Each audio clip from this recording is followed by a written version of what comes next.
Hey, welcome to No Filter, Just Free. This is episode 4, and starting off with a question that I didn't answer from the first episode. Um, why are there so many broken home families? And what inspired this question is it's a popular thing where a family doesn't stay family. Um, why are there so many broken home families? Let me spit this gum out. Sorry. I think it's a lot of factors that factor into why there are a lot of broken home families. I think that sometimes it could be because of people are a product of their environment. So if you didn't have an example of families staying together, that could be a part of it. Another part could be communication. Sometimes before, and I don't have any children or anything, but this is just from what I've seen with people. Sometimes we may have a child or procreate with somebody who's not on the same page and they don't have the same values that you have. And that causes the family to break up. It could be a lot of things, but at the end of the day, sometimes you're able to stay a family, and sometimes you have to get out of the situation. It could be toxic. So I really don't know. But hopefully, people start having conversations before they, have a child with somebody. Yeah. All right. How do you embrace your spiritual? How do you embrace your spiritual journey without the need to reject any aspect of who you already are? And what inspires this question is conversations that Frequency and I have had, and her perspective I want everyone to hear. And this person's from Chicago. Man, I wish I could remember the conversation we had, whoever this is. So how do you embrace your spiritual journey without the need to reject any aspect of who you already are? Well, I'll say this. We are constantly growing and changing and evolving. So you do have to embrace who you are fully, and at the same time, let go of who or whatever parts of you no longer serve you. So, for example, as someone who has suffered with anxiety and depression, things like that, when I do get those moments of depression and anxiety, I have to push through it. And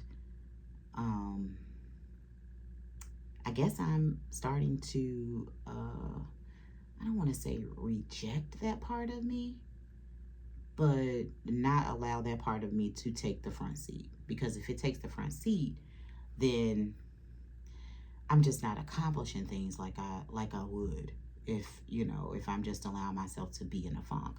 So I do have bad days, but I don't allow myself to stay in that space for long. I'm not going to let it turn into 24 hours. Give yourself 15 minutes to be in a funk and then get out of it. So, you just have to embrace where you are, and that where you are at the moment is not where you're going to be forever. It's just at this time, right now, but it's not forever. So don't get stuck. Just keep on pushing, and things will always work out, because they always do. It always works out. I want to sing Sample It'll All Work Out, but yeah, I'm not going to do that. All right. How did you come up with the name Frequency, and tell us how it relates to you as an individual? And then what inspired this question is I think it would be a nice introduction and allow others to know more about you. How did you come up with the name Frequency, and tell us how it relates to who you are as an individual? Okay, so back in the day, my name was Frequency Chick Frequency CHIC. It was inspired by another friend of mine. And eventually, like I'm locked out of my page on Facebook. I still have the page on Instagram, but I really don't use it as much.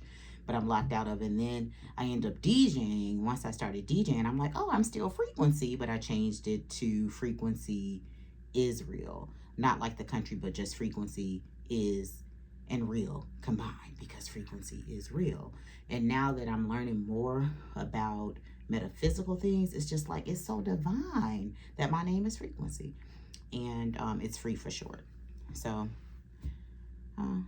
yeah, I try to be in flow, try to stay in the flow, stay in the frequency, stay on the vibe.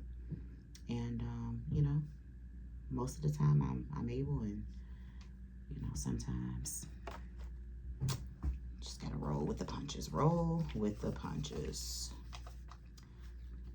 Okay. Is there an afterlife? And what inspires this question is, with all the tragedies and death around us, just wondering. Is there an afterlife? Well, honestly, I don't know, because I have not died. I haven't had like one of those near-death experiences. However, I have met somebody that did. When I was driving, I met this guy.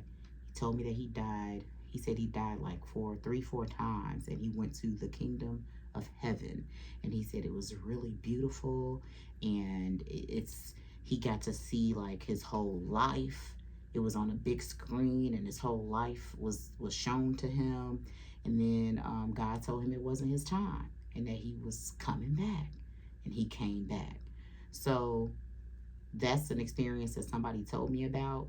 I've never had that type of experience, but it's interesting that, you know, that people, they do have these experiences where they die, they come back, and then they remember, and it's similar stories like that. So it's possible.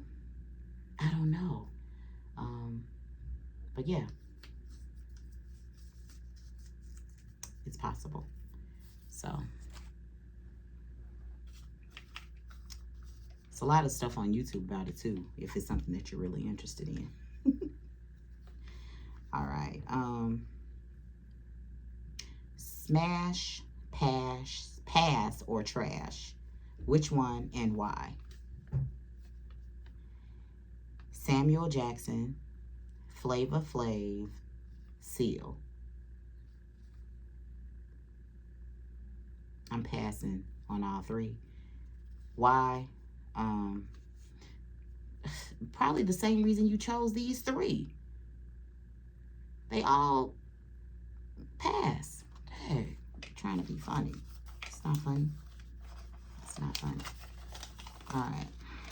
I'm so hot. I should have turned the air conditioning on. Okay. What is the purpose of the soul on this planet, or your perspective of the soul in general? What inspired this question is I'm currently exploring the mystery of my soul, and I love others' perspectives because it's different for everybody. Tuning in from Aurora, Illinois.